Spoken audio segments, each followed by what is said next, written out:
Hi friend, आज हम लोग बात करने वाले हैं CDSL के स्टॉक के बारे में, जो स्टॉक अपने ऑल टाइम हाई से आपको 39.5% के डाउन में ट्रेड करता हुआ देखने को मिल रहा था।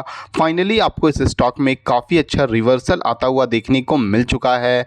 अगर हम लोग इसकी 5 डेज पे नज़र डालते हैं तो आप देख सकते हो आपको 11.52% का रिटर्न 5 डेज में आता हुआ देखने को मिली है। अगर हम लोग इसकी आज की बात करते हैं तो इस स्टॉक में आज के दिन आपको 2% से भी ज़्यादा का रिटर्न आता हुआ देखने को मिल चुका है।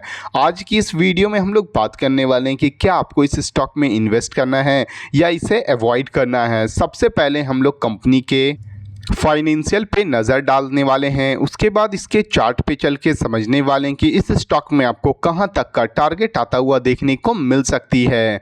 चलिए हम लोग इसके फाइनेंशियल पे नज़र डालते हैं। कंपनी का जो मार्केट कैप है वो आपको 27,241 करोड़ रुपीज़ का देखने को मिल रही है। अगर हम लोग इसकी पी रेशियो पे नज़र डालते हैं तो वो आपको 57.2 रुपीज़ का देखने को मिल रहा है।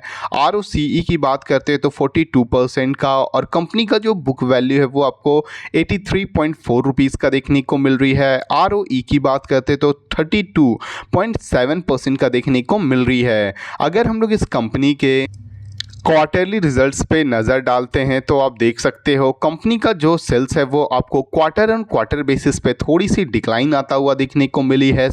सितंबर 2025 में जो कंपनी का सेल्स है वो आपको 319 करोड़ रुपीज़ का देखने को मिल रहा है। वहीं दिसंबर 2025 में आपको ये डिक्लाइन होकर 304 करोड़ रुपीज़ का आता हुआ देखने को मिल रही है। अगर हम लोग इस कंपनी की अगर ऑपरेटिंग प्रॉफिट पे नज़र डालते हैं तो आप देख सकते हो सितंबर वाले क्वार्टर में आपको ये 176 करोड़ रुपीज़ का था। वहीं दिसंबर वाले क्वार्टर में आपको ये डिक्लाइन होकर 160 करोड़ रुपीज़ का आता हुआ देखने को मिल रही है।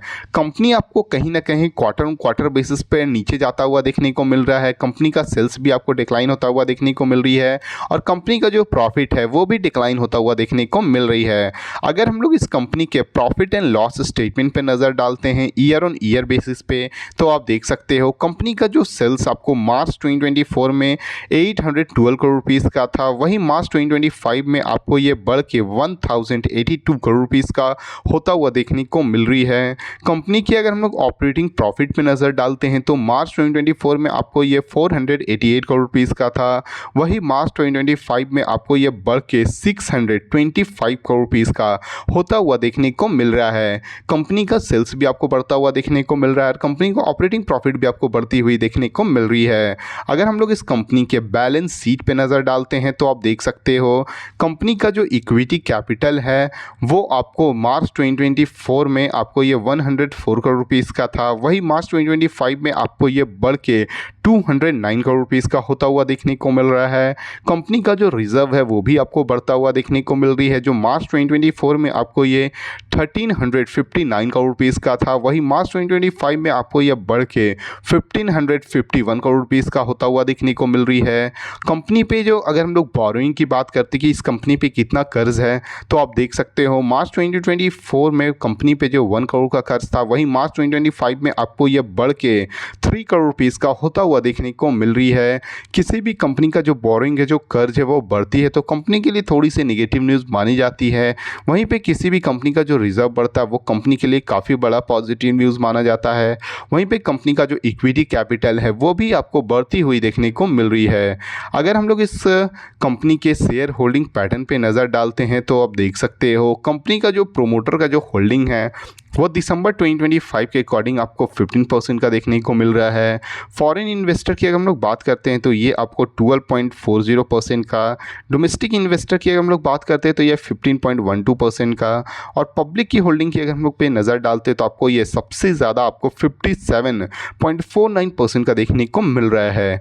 कंपनी का ओवरऑल फाइनेंशियल तो काफ़ी अच्छा देखने को मिल रहा है, मगर company quarter on quarter basis पे आपको थोड़ी सी डिक्लाइन जाता हुआ भी देखने को मिल रही है, और ईयर ऑन ईयर बेसिस पे कंपनी अभी काफ़ी अच्छा परफॉर्म करता हुआ भी देखने को मिल रही है।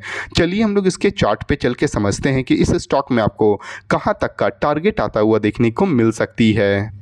जैसे कि आप देख सकते हैं हम लोग इस स्टॉक के चार्ट के ऊपर आ चुके हैं। ये जो स्टॉक है वो अपने सबसे इम्पॉर्टेंट जो सपोर्ट के पास था 1123 रुपीज़ के पास से आपको इसमें काफ़ी अच्छा रिवर्सल आता हुआ देखने को मिल रहा है और ये स्टॉक आपको 1303 रुपीज़ के पास आज के दिन ट्रेड करता हुआ देखने को मिली है। इस स्टॉक का जो सबसे पहला जो टारगेट होने वाली है वो आपको 1458 रुपीज़ की होने वाली है। अगर ये स्टॉक 1458 रुपीज़ को ब्रेकआउट करती है तो फर्दर ये आपको 1672 रुपीज़ तक जाता हुआ देखने को मिलेगी।